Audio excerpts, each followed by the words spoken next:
Welcome, kings and queens, to another episode of Unapologetic, your number one podcast. This is the show where kings and queens tell their legacies and on. So get ready for the gems to drop and pull up to the table because we're ready. So when we talk about environmental climate justice, I think we touched on this some before, Mel. We talk about the disproportionate impacts that specifically communities of color, Black and other communities of color and underserved communities experience on an everyday basis. We talk about stuff like air quality.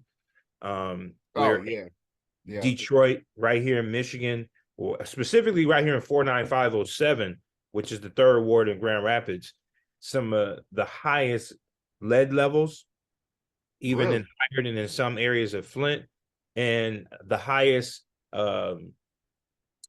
asthma rates amongst youth in the whole county are right here in 49507. And there's a number of causes that go into that. When you look around, and a lot of times what's crazy about it, Mel, is if we don't really pay attention to it, it's creepy because we have been being most exposed to the hazards as far back as we remember. You talk about semi-truck traffic.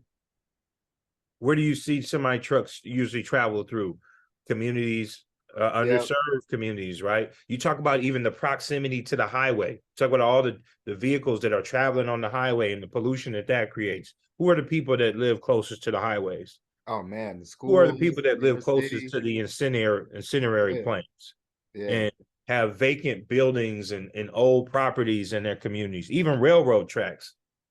I don't know about, I don't know the landscape in Muskegon all the way. I know a little bit, but right here in Grand Rapids, man, we got railroad tracks going directly through the third ward where most of the people of color reside. Sure do.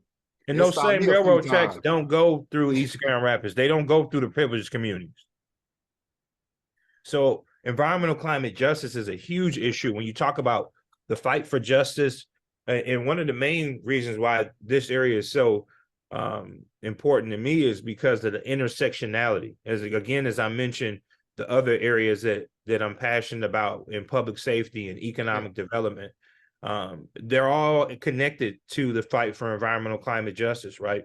Communities that are safer from an environmental perspective, they usually are communities where people thrive more, right? Even stuff as simple as a higher tree density. You go to them nice neighborhoods, they got huge trees, man. The trees is everywhere. They're trimmed. Yep. And the trees help with air quality, right? They help with energy bills, right? If you live in an area that has those nice and huge trees, you don't got to turn the air on as much. You got a better breeze. So it's making that connection between that and as we see our government and from the state and federal level are making some really bold commitments to start transitioning to more forms of clean and renewable energy. There's a wealth of opportunities that are going to come with that as well. When you talk about the whole electric vehicle push, I think Biden just made a statement the other day encouraging people to go EV. Electric vehicle the charging station infrastructure, right? That's a business opportunity that people can engage in. As well as the wealth of other things. You talk about solar infrastructure, community solar, the whole space around mobility as a whole. This is we're in a transitional time right now, and we want to make sure that the communities that have been hit the hardest and that have received the bulk of the injustice are the same communities that get to benefit from the wealth of economic, workforce development, entrepreneurial opportunities that come about as well. So I've continued my role as an advocate in that space. I serve in a number of different roles with several different organizations. One of my primary roles is the co-chair of a C4, which stands for Community Collaboration on Climate Change. It's a local BIPOC-led environmental climate justice collaborative here out of Grand Rapids. Also serving a number of other roles as a node leader with the Cancer Free Economy Network and a co-chair of the governing work group with the the Midwest Building Decarbonization Coalition. So have continued to grow my level as an advocate. Spent some time in Washington, D.C. last year with some of those groups lobbying against certain hazardous policy, working with elected officials. We in the same buildings where the January 6th fiasco went down. Oh, man.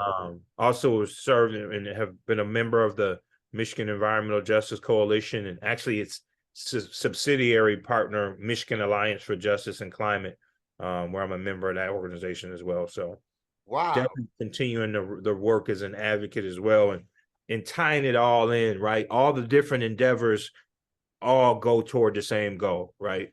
And that's being able to, one, generate wealth in the community and create opportunities for community, but in the meantime, also build stuff for myself and my family as well. Wow, bro. Man, you got like 20 jobs, bro. Yeah, that's a whole different space. And a lot of that work, man, is done. A lot of that work is done more on a volunteer basis, right? But it's something that I'm super passionate about. And I see the power, and that's something that I encourage companies to do as well. Not, a lot of times companies try to stay away from the political position, and I think that's definitely important when you're a for-profit business to not necessarily choose a side. But I do encourage companies to invest in the communities that they serve in, right? And figure out what that looks like for you. So that's another thing that I consult with organizations on as well. Is like, what is your public engagement? What does your community perception look like? And how can you help contribute to the growth of the communities that you profit off of? Right. Wow. But that makes so much sense too. Because you have those groups of people who wants to stay in the old ways, burning fossil fuels and whatever. But then you have the other side where, I know it's new, but it's almost like people are afraid. That's because they don't know what the future withholds. Right. And I'm not saying that no shape or form I'm choosing a side. However, I know that fossil fuels are needed to actually help with clean energy efficiency in some type of way, even if it's a certain machine runs off fuel to help clean this particular area or however it may be. But I feel like as a country, as an individual, we always try to improve ourselves as individuals. So it's only right, and it's only for sure that we try to do that in our environment where we live at. Who doesn't want to drink clean water? Right. Who doesn't want to breathe, the toxins and stuff? Because I remember during the pandemic, when everything was shut down, I saw a picture on the news where the air quality, I think it was in Paris or New York. Yeah. Man, it was so clear. I've never seen that before. Yep. It was so clear, and it just showed for only 48 hours it took for all that stuff to get out the air, they said. Right.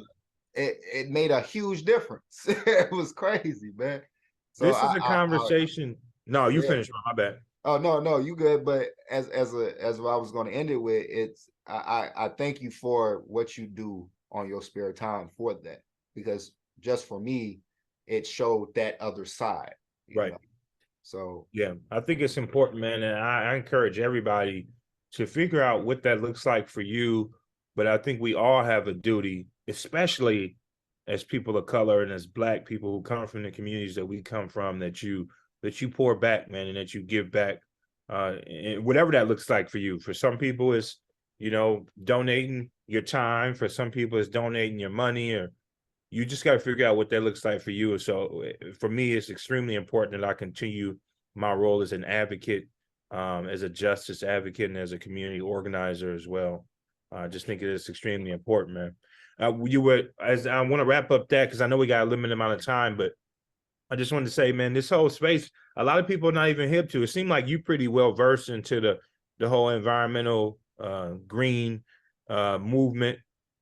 Yeah. But I think a lot of our people aren't, man. And when you look at the hierarchy of needs, you got people that are dealing with real day-to-day issues. You're talking about people that don't have access to a legitimate wage and maybe have problems feeding their family or getting transportation to and from work and school. You ask those people to talk about environmental justice and climate change, they like, my man, I gotta go to work. I got to feed my kids today. Right. Like, I ain't got time to be talking to you about the environment right now.